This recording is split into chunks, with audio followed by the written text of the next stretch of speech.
America, he heard that how President Trump time and again he mentioned about mediating between India and Pakistan during Operation Sindhu conflict. Now China has also made similar kind of statement that we are witnessing.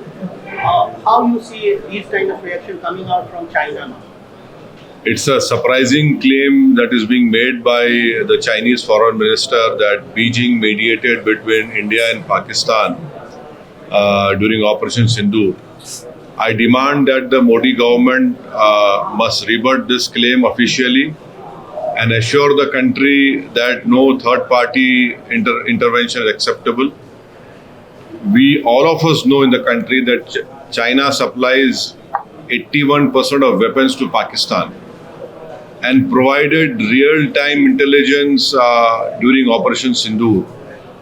And now it claims to be mediator. How can that be acceptable to any Indian, any proud Indian? And this cannot be taken silently by the country. And China wants to place India and Pakistan at the same level and is trying to project itself as some sort of superpower in South Asia.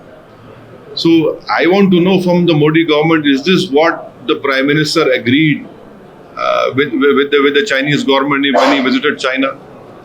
And now this is a second statement which has come from a leader of a foreign country after Trump. And Trump went on hammer and tongs more than 25 times saying that he was the one who stopped this war. And then he also said that he secured peace. And then he threatened India with sanctions. And now we trade sanctions. Now we have the Chinese foreign minister making a similar claim officially. So I feel this is an affront to India and must be strongly rebutted by the Modi government. And normalcy in ties with China does not mean that it should be at the cost of India's sovereignty. That is completely unacceptable. We hope, we demand that the government must rebut this claim made by the Chinese foreign minister and condemn it. Sir, another country we are witnessing a turmoil in Bangladesh. A lot of violence, minority community there being targeted, and there's a lot of unrest and anti-India sentiment, anti-India comment also coming out from that particular country. Your reaction on that, sir? After the death of the ex-Prime Minister in Bangladesh, our foreign minister has went over there, and we hope that there will be no further deterioration in relations between India and Bangladesh. And Bangladesh stability is very important for India's security, as I have stated earlier, especially in Northeast area. And yes, it is a fact that there are many forces which are inimical to India right now in Bangladesh. But this is a real test for this Modi government, that the relationship which we had with Bangladesh, a strong, a good, strong, stable Bangladesh having good relations with India is very important. When we hope that Mr. Narendra Modi's government will ensure that it happens, that the relationship, gets back to what it was before. And so this is an opportunity and a challenge for the Modi government.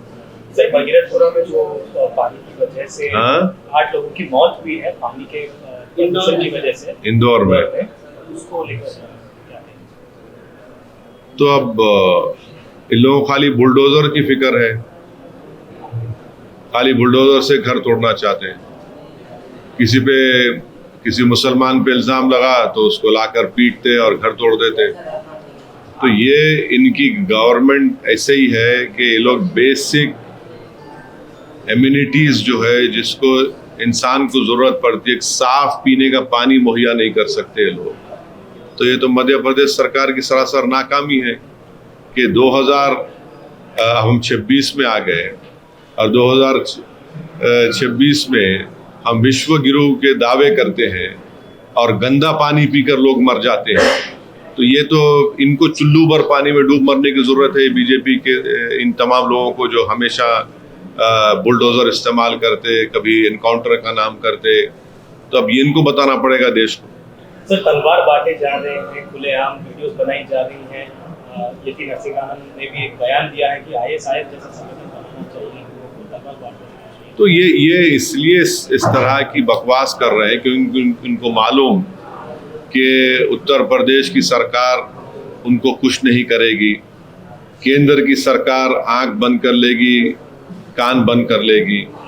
अगर वही बकवास अगर कोई और आदमी करता या जिसका ताल्लुक उस धर्म से नहीं है जो इस शख्स का है, तो उस पर तो अब तक तो UAPA हो जाता। और आप लोग के चैनल वाले कितना दिखाया तलवार बांटने को? आप सवाल तो मेरे से कर रहे हैं, आपके कितने चैनलों ने दिखाया तलवार बांटने को? आपने कितना दिखाया उस शख्स के बकवास को? तो आप लोगों का भी एक जिम्मेदारी है ना।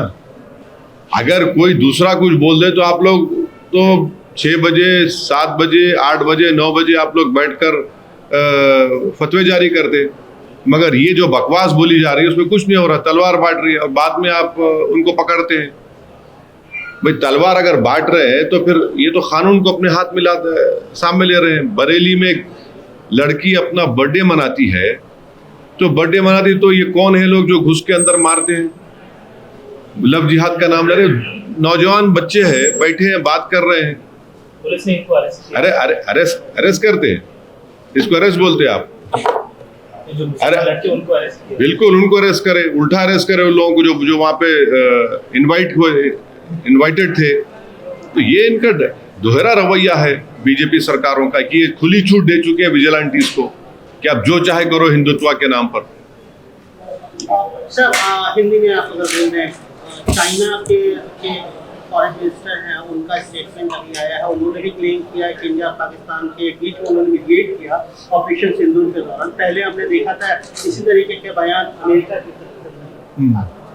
तो ये जो दावा किया गया है चाइना के फॉरेन मिनिस्टर की तरफ से, बड़ा ही एक ताज्जुब खेज दावा ये कर रहे हैं कि वो चाइना ने हिंदुस्तान, भारत और पाकिस्तान के दरमियान में जंग को रुकाया और हम नरेंद्र मोदी सरकार से इस बात का मुतालबा करते हैं कि वो इनके इस दावे की मजम्मत करे और पूरे देश को बता दें कि कोई थर्ड पार्टी इंटरवेंशन भारत को इसमें एक्सेप्टेबल नहीं है, भारत ना इसको कबूल करेगा।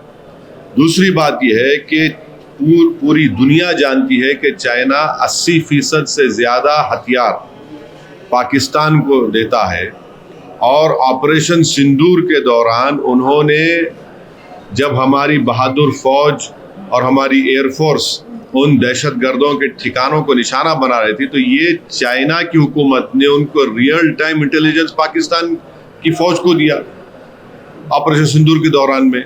आप बोल रहे हैं कि हम मीडिएटर और सालिस बन रहे हैं, और ये हम इस देशवासियों को समझना चाहिए कि हम खामोश बैठकर इस चीज़ को कबूल करने तैयार नहीं हो सकते हम लोग।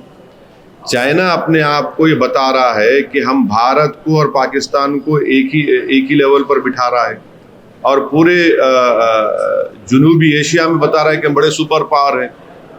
तो अपने आप को इस तरह से पेश कर रहा है। तो हम मुतालबा करते हैं कि नरेंद्र मोदी की सरकार और नरेंद्र मोदी खुद जब चाइना गए थे तो क्या ये वो इस बात पे एग्रीमेंट उनका हुआ था, क्या उस बात पर राजी हुए थे कि चाइना इस तरह की बात करेगा कि उसने सालिस बना ऑपरेशन सिंदूर के दौरान में?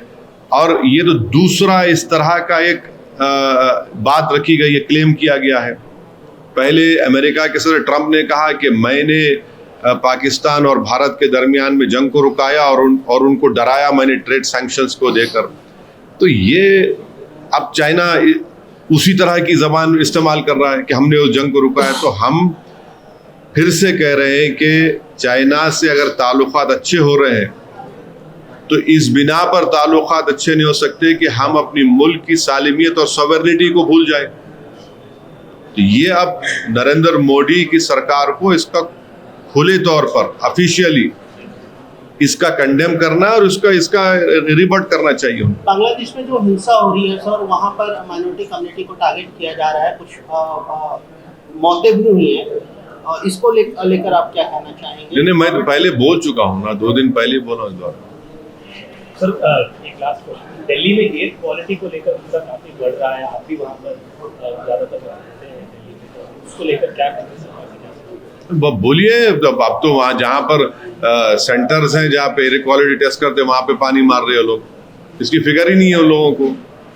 भाई आप क्यों आप मिनिमम तो ये कर सकते ना कि जितने अतराफ में टोल गेट्स को फ्री कर दीजिए ना। आप वर्क फॉर्म जो छोटे बच्चे स्कूल्स में हैं, अब तो खैर छुट्टियां हैं न्यू ईयर क्रिसमस की, आप स्कूल से उनको पढ़ाइए छोटे बच्चों को।